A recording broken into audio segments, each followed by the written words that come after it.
Thank you, Chairman McGovern, Co-Chairman Rubio, and the members of this commission for holding this hearing and for having us here at this very critical moment for Hong Kong. For more than 100 days now, young people in Hong Kong have been at the forefront of our resistance.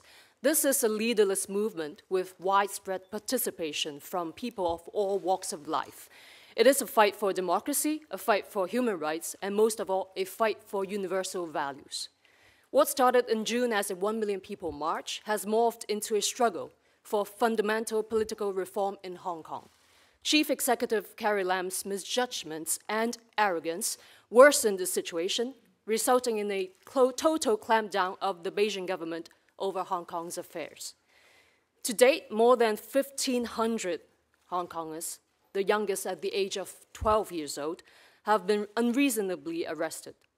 Sadly, it has become a daily occurrence to see youngsters being pinned to the ground with head concussions, if not being knocked unconscious. On the other hand, riot police and plainclothes officers have since early on deliberately hidden their ID numbers and warrant cards, making it impossible for us to even certify their legitimacy, let alone hold them accountable. On August 21st, police from the Special Tactical Unit charged into Prince Edward MTR station, beating up passengers randomly. They then shut down the station for 24 hours, refusing medical care for those who were injured, raising even suspicions of possible deaths in the station.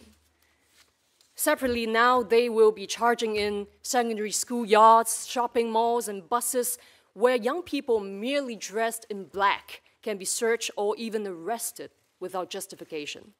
In other words, merely being young is a crime in the police state of Hong Kong. The protests began with the extradition bill, but at the core, it has always been about these fundamental conflicts between two very different sets of values.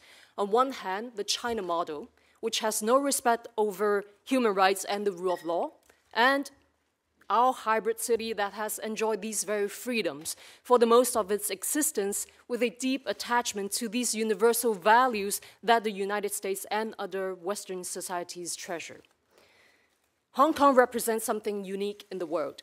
We have long held dear our rule of law, transparent institutions, and the freedom of expression in a part of the world where these are most often threatened than upheld. However, this system is now under great threat. Companies like Hong Kong's major airline Cathay Pacific has succumbed to political pressure, firing dozens of employees due to their political stance. The business community is coerced into making political decisions. As a singer and activist from Hong Kong, I have experienced the suppression firsthand. Ever since the umbrella movement in 2014, I have been blacklisted by the communist government. My songs and my name are censored on Chinese internet. Pressured by the Chinese government, sponsors have pulled out, even international brands have kept their distances. For the past 5 years, and even more so recently, China tried to smear and silence me with their propaganda machines, spreading false claims. Right now, I am facing threats from pro-Beijing supporters and could face arrest and prosecution at any time.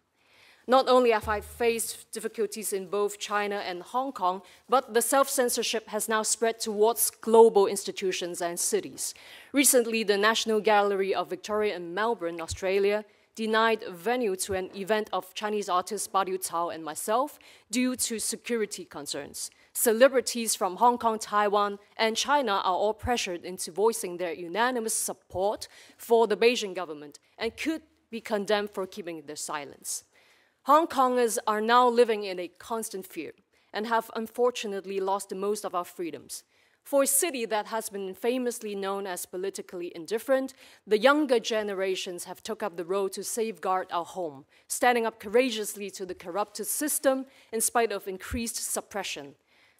To the rest of the world, the United States is often a symbol of freedom and democracy. The freedom Americans enjoy is something that the people of Hong Kong have long hoped for. Even though our languages and cultures differ, what we have in common is the pursuit for justice, freedom, and democracy. Through the challenges of Hong Kong, the West is also waking up to China's insinuating power in a global scale. Hong Kong is connected to the world in multiple ways, but China is trying to isolate it to exert control.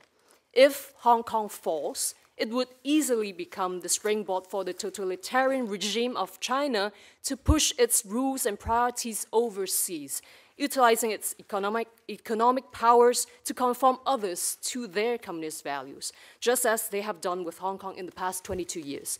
The US and its allies have everything to fear if they wish to maintain a world that is free, open, and civil. I therefore urge the US Congress to stand by Hong Kong, and most of all, to pass the Hong Kong Human Rights and Democracy Act. This is not a plea for the so-called foreign interference. This is a plea for democracy. This is a plea for the freedom to choose. And lastly, I would like to quote Eleanor Roosevelt, your most beloved First Lady. You gain strength, courage, and confidence by every experience in which you really stop to look fear in the face. You are able to say to yourself, I lived through this horror. I can take the next thing that comes along. This is a global fight for the universal values that we all cherish, and Hong Kong is in the very front lines of this fight. We are once fearful of what might have come with our silence, and for that, we have now become fearless. Thank you. Thank you.